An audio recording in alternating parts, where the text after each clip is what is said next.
Hey everybody, happy Saturday. Hope everyone is doing well on this rainy Saturday morning and afternoon. Today we're going to continue our interview style devotions, and we have the Kelly family with us.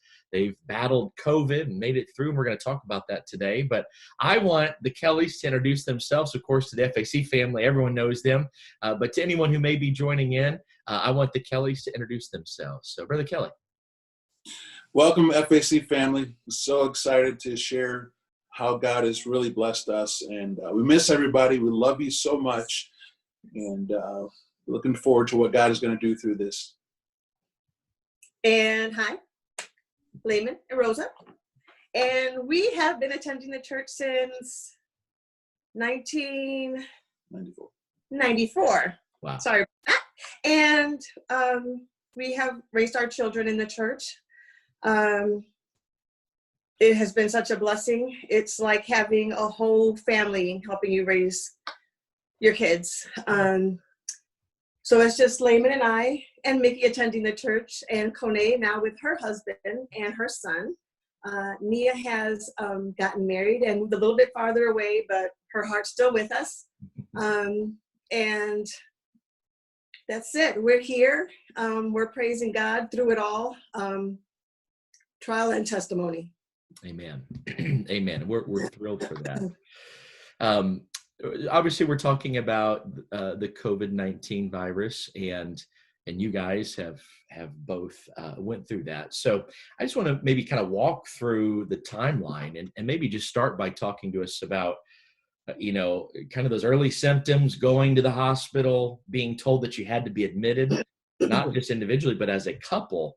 What was your mindset initially? Maybe just talk us through the early part of that process.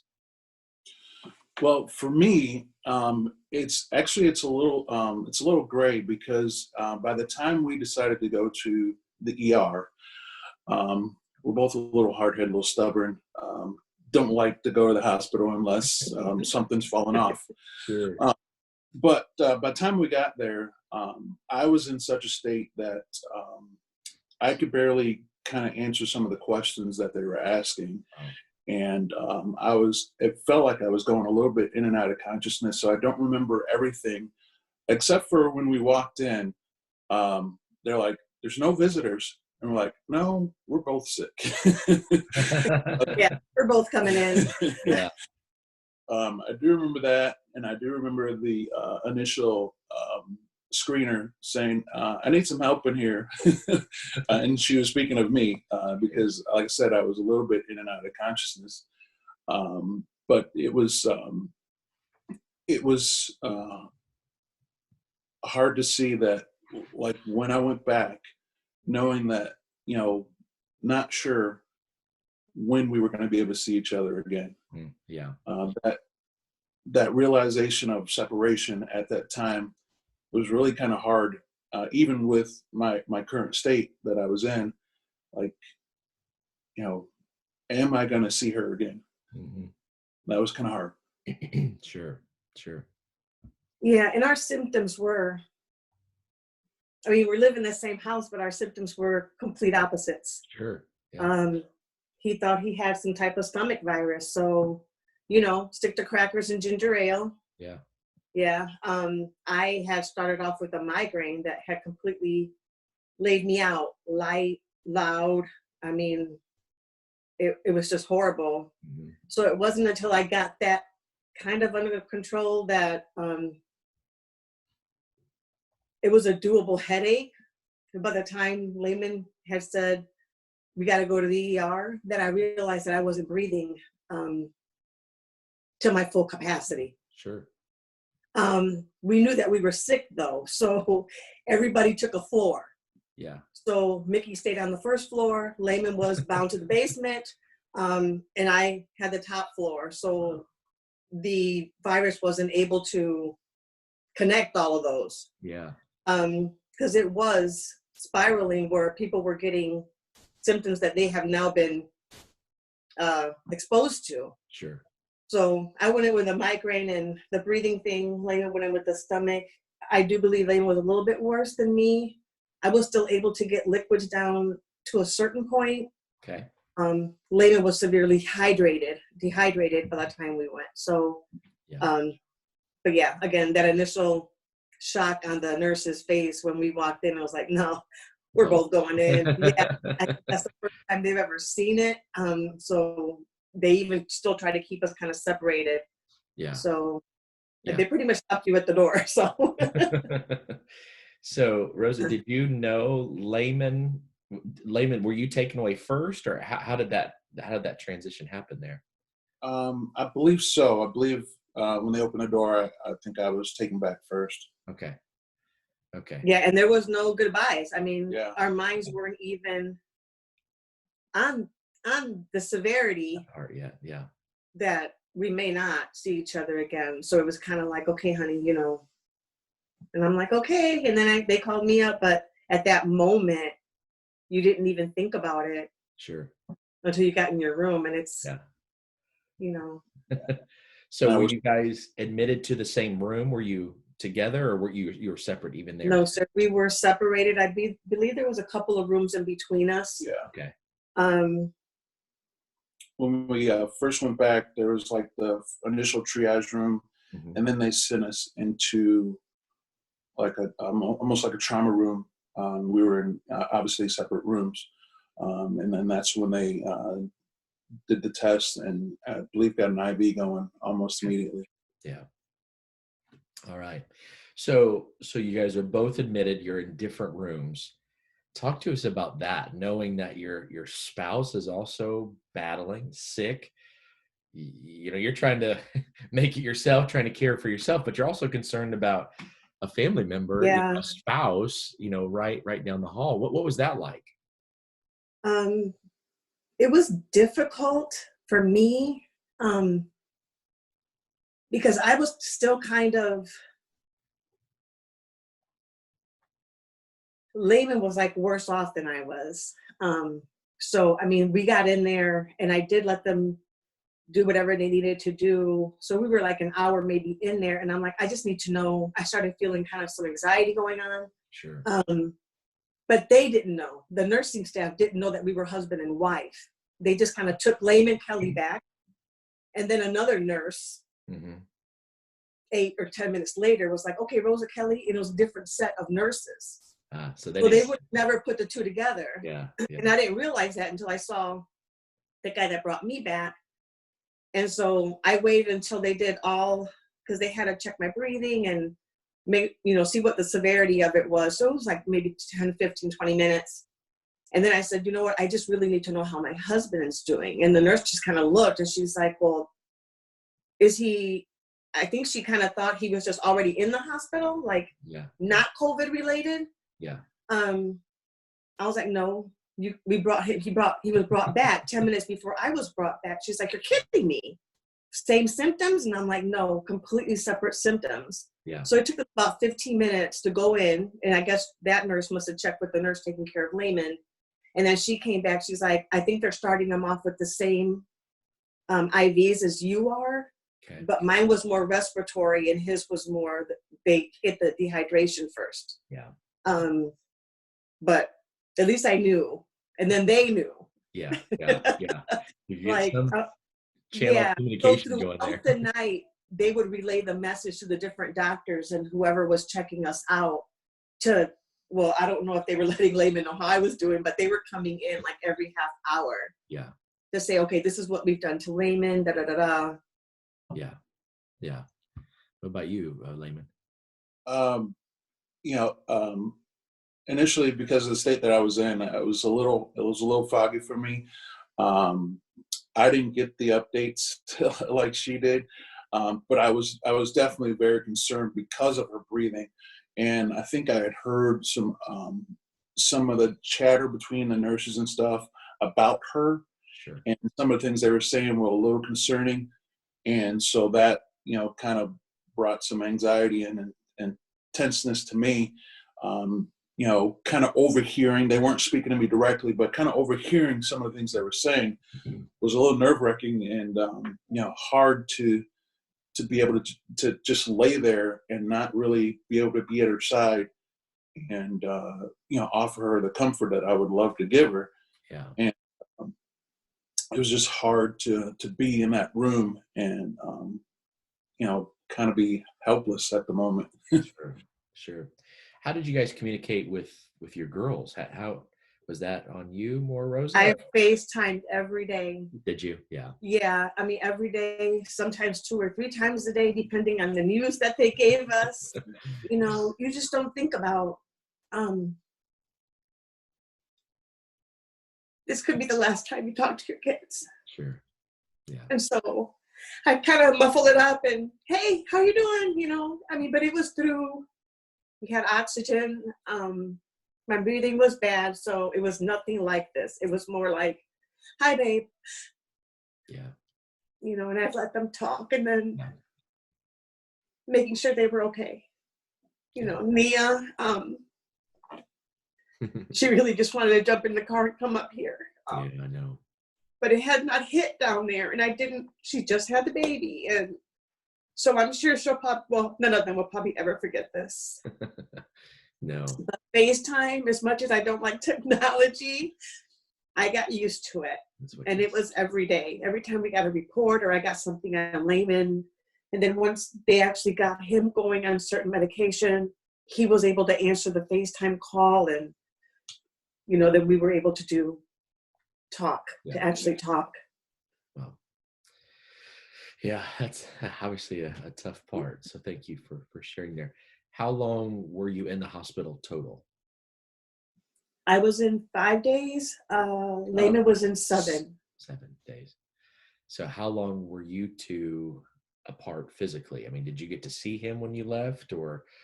No. No. So you left. 7 days. Yeah. It was a whole week. Yeah. And FaceTime is great, but when you're so used to just, absolutely. I can't imagine how he felt, because usually he's the one that kind of kicks in. And yeah. Like before we went to the hospital, I would do my best to come down these stairs and make something to eat, even if I had to pull a stool to the stove, because, I could only stand for so long. And then we'd all eat at, different times or whatever. Yeah. But then afterwards, Laymon was better. And they sent me home still with some respiratory problems, but it was on the getting better side. Yeah. So then Laymon kind of kicked in and started making the meals and doing stuff like that. But at that point, he probably could have burnt everything. I would have loved it. We won't speak of those things. Yeah. Oh, man. Well, what you guys have learned some lessons through this. So what would you share with others who are going through a difficult time physically, emotionally? What would you like to say to someone who's battling right now? Well, as the days progressed in the hospital, and it's so hard with the every 2 hours they're checking your vitals and things like that. So it's really hard to really get any rest. Mm-hmm.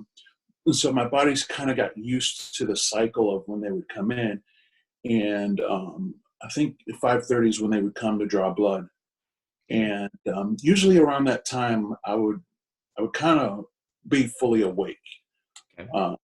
And so because of that, once they finished doing what they were doing, I was just lying there fully awake. And it was, I started using it as an opportunity to talk to the Lord. And, as my mental abilities, started to come back to me, and because for a while there it was not easy. I just started talking to the Lord and just thanking Him for where we were, the fact that we were getting better, the fact that we were being well cared for, and that we were making it through by His grace and His mercy. And so I just like I said, I started 5:30 or so when they were done. It was me and the Lord, and that's what helped give me the strength that I needed. It's so hard to be isolated and just to see people like every 2 hours, and people you don't know. And so the Lord became my strength, and I'm so thankful that no matter where you are, you just call on His name and He's there. Amen. Yeah. The same. They would come in. I guess the hardest and the best, I guess, the hardest thing is that if you like communicating with people, it was hard to get used to that isolation. Because even it didn't matter how many times the nurses would come in, it was a blitz. They had to come in and they had to leave because they had to limit their exposure. Right. So there wasn't even a, hey, how are you doing today? You know, unless they're bringing in your breakfast, you know. But and they would just drop it off and they would leave. So that was very hard. But like Laymon said, I'm up. Lord, I know you hear me. You hear my thoughts. You know my husband's over there, and sometimes they'd catch me praying when they'd come in, and they would actually, I'll come back. You know, they would just go and then come back. Because it did get like that some days. Yeah. You know, but on the flip side of that, again, I'm awake. So Lord, I'm going to give you whatever minutes I have. Because the first 3 days, I think you're just kind of out of it with everything that they're pumping in you, and like the lack of sleep. If it takes you a long time to go to sleep, you're just not sleeping. But yeah, that was the only thing. They had to limit their time, so you really didn't have any communication with any other being. Yeah.